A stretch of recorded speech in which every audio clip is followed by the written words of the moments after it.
جس نے بھی دین کے لیے کوئی ایک قربانی بھی دی ہے نا تو دین نے اس کو محفوظ رکھا،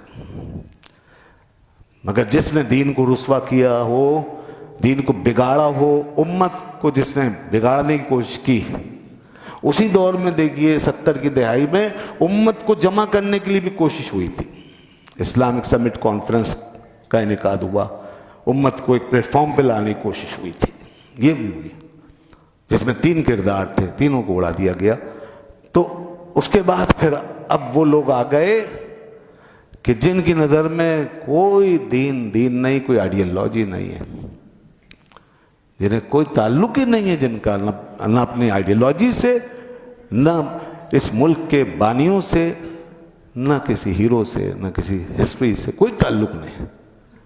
وہ تو آج بکے ہوئے لوگ ہیں، جہاں بھی چاہے سودا کر لیں ان کا، یہودیوں کے بازار میں بک رہے ہیں، امریکہ کے بازار میں بک رہے ہیں، اور جب تک ان کے ہاتھوں میں حکومت ہوتی ہے، ان کے ہاتھوں میں جب تک حکومت ہوتی ہے اس وقت تک یہ پاکستان کی تصویر پڑھتے ہیں، یہ ظاہر کرتے ہیں، کراتے ہیں، بابر کراتے ہیں کہ ہم سچے پاکستانی ہیں، جب تک انہیں امید ہوتی، اور جہاں ان کا محاسبہ شروع ہوتا ہے پھر دیکھیں ان کی کہانیاں، ان کے منہ سے بغاوت کی بو نہیں آتی، بلکہ باقاعدہ باغیانہ تقریریں کرتے ہیں، سازشیں کرتے ہیں، اور باقاعدہ دنیا میں کہاں کہاں جاتے ہیں اور کن کن سے ملتے ہیں، اب وہ سب آئے گا سامنے، سب آ رہا ہے۔ یہودیوں سے کون کون رابطے کر رہا ہے، کون کون یہودیوں کا قرب حاصل کرنا چاہ رہا ہے، امت کو کس طریقے سے، یہ بدبختی کی انتہا ہے کہ سبق حاصل نہیں کرتے، قبر میں پیر لٹکے ہوئے اپنی آخرت تباہ کر رہے ہیں۔ اب تو توبہ کریں کہ ہم نے جو کچھ کیا تھا اس کی سزا میں ملی، لیکن نہیں، اس ملک کے خلاف ابھی سازشیں ہو رہی ہیں، اس ملک کے محافظین کے خلاف سازشیں ہو رہی ہیں، دین کے خلاف سازشیں ہو رہی ہیں، اس کی محافظ فوج کے خلاف سازشیں ہو رہی ہیں۔ فوج سے کسی کا اختلاف ہوتا رہے، لیکن ایک بات طے ہے، ایک بات طے ہے، جرنلوں کی اپنی کہانیاں وہ الگ ہیں، ان کا کیا کرا ان کے ساتھ ہے، اور آج جتنے جرنیلوں نے یہاں پر جو کچھ کیا وہ یقیناً اس کا نتیجہ ہم دیکھ رہے ہیں کہ آج کتنے لوگ ہیں جو ان جرنیلوں کو سیلوٹ کرتے ہیں جنہوں نے اس ملک کو نقصان پہنچایا۔ لیکن فوج ایک ادارہ ہے، اس ملک کا ادارہ ہے، اس کو اس کے ساتھ مکس نہ کریں، اور دشمن یہ چاہتا ہے کہ اس کی جڑوں کو اکھاڑا جائے، جو اس ملک کے ایسے بنیادی ادارے ہیں ان کو تباہ و برباد کیا جائے۔ سب سے بڑی خواہش ہے یہ بھارت کی، اسرائیل کی، امریکہ کی، کہ پاکستان کی فوج تباہ و برباد ہو جائے۔ اس لیے یہ سارے نکل کر پہلا حملہ یہ کرتے ہیں ہمارے سسٹم پر، اور دوسرا حملہ کرتے ہیں پاکستان کی فوج پر۔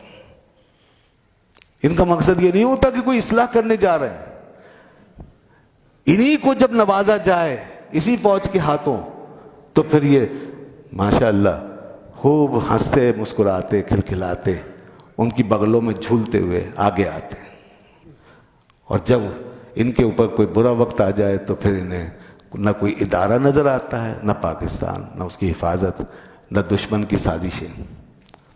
تو اس کا مطلب کیا ہے کہ اگر ہم نہیں ہیں تو یہ ملک بھی نہیں، کوئی محافظ نہیں، کوئی فوج نہیں، کوئی ملک نہیں، کوئی نظریہ نہیں، ہم ہیں تو سب ہے، وہ یہ چاہتے ہیں۔ تو یہ بہت خطرناک چیزیں ہم دیکھ رہے ہیں، اب کھل کے سامنے آ رہی ہیں۔ تو اس لیے یہ جو ان کا اس وقت ہمارے ملک میں جو اثرات داخل ہو رہے ہیں، اسی حدیث کی روشنی میں حضور نے ہمیں کہاں کہاں الگ رکھا، بچا بچا کے اللہ کے رسول نے اس امت کو اس کی پہچان بتائی۔ دیکھو تم جمعے کے دن کے لحاظ سے بھی الگ ہو، ہفتے میں ایک دن جو تم سیلیبریٹ کرو گے اس میں بھی الگ ہو، عیدیں جو مناؤ گے اس میں بھی الگ ہو، کتاب اللہ نے تمہیں دی الگ دی، بالکل الگ، اس کتاب کی شان اور ہے۔ تمہیں اللہ تعالیٰ نے دین دیا بالکل الگ، سارے دینوں میں سب سے افضل، مکمل۔ تمہیں اللہ نے جو جو چیزیں عطا فرمائی، تمہاری پہچان بنا دی ہے، تمہاری علامتیں بنا دی ہیں، تمہیں پھر ساری دنیا پر اللہ نے خیر امم قرار دے کر کے سب پر تفوق بخشا ہے. اور اور اس حدیث میں آگے کیا فرمایا؟ فرمایا فالناس لنا فیہ تبع، فرمایا لوگ اس میں ہمارے تابع ہیں، یعنی یہود و نصارہ ہمارے بعد میں ہیں. پہلے ہمیں جمعے کے دن سب سے اوپر رکھا، پھر اس کے بعد ہفتہ، پھر اتوار، اس میں الگ کر دیا بالکل. سبحان اللہ. اجر بھی الگ ہے، اجر بھی ہمارا سب سے زیادہ. جو سابقہ امتوں کو اجر ملتا تھا اس میں ہمارا اجر سب سے زیادہ ہے. اس کی بھی مثالیں حدیثوں میں آئی. فرمایا تمہارا معاملہ ایسا ہے جیسے عصر سے مغرب تک کوئی مزدوری کرے اور دگنا اجر پائے، اور پہلے قوموں کے لیے ایسا ہے جیسے فجر سے لے کر کے ظہر تک اور ظہر سے لے کر عصر تک. یہ دونوں لمبے ٹائم ہیں. یہ بھی بخاری شریف میں حدیث موجود ہے. تو پہلی مثال یہود کی، دوسری مثال نصارہ کی. دونوں نے لمبے ٹائم کے لیے، ایک لمبا اسپین آف ٹائم، اس میں انہوں نے محنت کی اور اللہ نے 1 گنا اجر دیا. انہوں نے کہا پھر جب ہمیں اجر ملا تو 2 گنا، اور وہ بھی اسپین آف ٹائم کم کر کے، عصر سے مغرب. تو انہوں نے کہا کہ اللہ ہم نے محنت بھی زیادہ کی اور اجر بھی کم ملا، اور انہوں نے محنت بھی کم کی، اجر ان کو زیادہ دیا گیا. فرمایا میں نے تمہارے ساتھ کوئی ناانصافی کی ہے؟ اللہ فرماتا میں نے کوئی تمہارے ساتھ ناانصافی کی ہے؟ انہوں نے کہا نہیں ہے اللہ. تو فرمایا سن لو، یہ میرا فضل ہے، جس کو چاہے عطا کر دو. ارے آپ فضل والے ہیں، اللہ نے آپ کے ساتھ فضل رکھا ہے. یہ خوش نصیبی ہے ہماری، اور یہ سب صدقہ ہے اس ذات رسالت مآب کا، جس کو دامن رحمت، جس کا سارے عالمین پہ پھیلا کے اللہ نے اسے بھیجا. وما ارسلناک الا رحمۃ للعالمین لقد من اللہ علی المؤمنین اذ بعث فیہم رسولا. اس لیے فرمایا ہم نے مومنوں پہ احسان کیا ہے کہ اپنے اس عظیم الشان رسول کو ان میں بھیجا ہے. مگر دوستو یہ امت کہاں جا رہی ہے؟ اس فضل کو مٹانے جا رہے ہیں، اپنا شعار مٹانے جا رہے ہیں، اپنی برتری، اپنا تفوق گم کر رہے ہیں ہم. حکمران ہمارے اس وقت اس حالت میں پہنچ چکے. حکمران اب پوری دنیا ہے، عالم اسلام کے حکمرانوں کی بات کر رہا ہوں میں. یہ عربوں نے اب جو فیصلے کرنا شروع کیے، یہودی جو ہیں وہ سازشوں میں پھر کامیابیاں حاصل کرتے جا رہے ہیں. شاید پہلی دفعہ اتنی بڑی کامیابی. اس سے پہلے تو جب تک عثمانیوں کا دور تھا انہوں نے یہودیوں کو آگے نہیں آنے دیا. جب سے عثمانی سلطنت تباہ کی گئی ہے سازشوں کے بعد، اس کے بعد سے پھر یہودیوں نے پے در پہ کامیابیاں حاصل کی، ہمیں ٹکڑے ٹکڑے کر دیا. اور پہلے بھی ان عربوں کو خریدا تھا جب عثمانیوں کی پیٹھ میں چھرا گھونپا تھا، انہی کو خریدا تھا. انہی کا چھرا تھا وہ جو عثمانیوں کی پیٹھ میں گھونپا گیا تھا. اور اس کے بعد یہ چھوٹے چھوٹے ٹکڑے لے کر بیٹھے تھے، اور اس کو انہوں نے اپنی آزادی سمجھا تھا. حقیقت میں غلامی تھی. ہم شروع سے ہی کہتے آئے یہ غلامی کا دور ہے. لوگوں نے کہا نہیں جی حرمین شریفین وہاں ہے، اسلام کی خدمت کر رہے ہیں جی، خادم حرمین ہے جی. اور لوگوں نے اپنے عقیدے نظریے وابستہ کر کے ان کے پیچھے لگایا، اس لیے کہ وہ ان باتوں کے لیے مال بھی دیتے تھے. بہت مال دیا انہوں نے دنیا کو، پیچھے لگایا گیا. آج پھر حقیقت کھل رہی ہے. ابھی ستمبر میں، ابھی 2 مہینے پہلے ہی ستمبر میں یو اے ای نے 15 ستمبر کو ایگریمنٹ کیا، یہودیوں کو تسلیم کر لیا، اسرائیل کو تسلیم کر لیا. صرف 2 ہفتے کے اندر 50,000 یہودی جو ہے یو اے ای میں دبئی میں داخل ہو چکا ہے. یہ 2 ہفتے میں بتائیے باپ. اور اپنا جو تہوار آتا ہے نا تو ہنوکا کہتے ہیں غالباً اس کو سیلیبریٹ کرنے آئے ہیں. اور 2 ہفتے میں اتنی تعداد ہے، باقی اور بھی پھر آئے ہیں، بڑھ گئے ہیں کافی. اب تو بہت آ گئے ہوں گے، اتنے ہی لوگ پہنچ رہے ہیں. تہوار اپنا سیلیبریٹ کریں گے. 2000 سال سے بھی زیادہ عرصے کا پرانا تہوار ہے وہ، جس کو یہ مناتے ہیں. اور منانے کے لیے جو جگہ چنی ہے وہ عربوں کے بیچ میں بیٹھ گئی. یہ سب کچھ ہو رہا ہے. اور کوئی زیادہ خوش فہمی میں نہ رہے کہ سعودی عرب جو ہے وہ کچھ نہیں کرے گا، اور وہ تو وہاں تو بڑے مومن سوالے رہتے ہیں، اور وہ تو حرمین شریفین اللہ نے ان کو دے رکھا ہے. تو ذرا آنکھیں کھولیے اور دیکھیے کیا کچھ ہو رہا ہے. یہ سب سعودی عرب کی چھتری کے نیچے ہو رہا ہے. اور ہمیں مجبور کیا جا رہا ہے اب کہ تم بھی یہ کرو، مانو. یعنی آپ اندازہ کریں کہ اب جہاں ایمان بچا ہوا ہے لوگوں کا، اس ایمان کے پیچھے جو ہے لوگ کے پڑے ہوئے ہیں کون؟ اپنے ہی. جی ہاں. تو سعودی عرب میں یہاں تک ہو چکا ہے. ماننے منوانے کی باتیں تو جو باقاعدہ آفیشیلی ہو جائیں گی وہ تو کوئی مسئلہ نہیں. اندرون خانہ تو بہت کچھ ہو چکا. نصاب جو سعودی عرب میں پڑھایا جاتا ہے بچوں کو اسکولوں کالج میں، اس میں جتنا یہودیوں کے بارے میں جو بھی لٹریچر تھا اور جو میٹر تھا وہ سب بدل دیا گیا ہے. مصدقہ ذرائع سے جو میں نے معلومات حاصل کی ہے، آپ بھی دیکھیے ذرا اور تو آپ کو اندازہ ہوگا. یہ سب باقاعدہ اسرائیل سے ہی سب یہ معلومات فراہم کی جا رہی ہے کہ نصاب میں خاطر خواہ ان کی من مانی تبدیلیاں کر دی گئی. وہ آیتیں حدیثیں جو پڑھائی جاتی تھیں یہود کے بارے میں نکال دی گئی.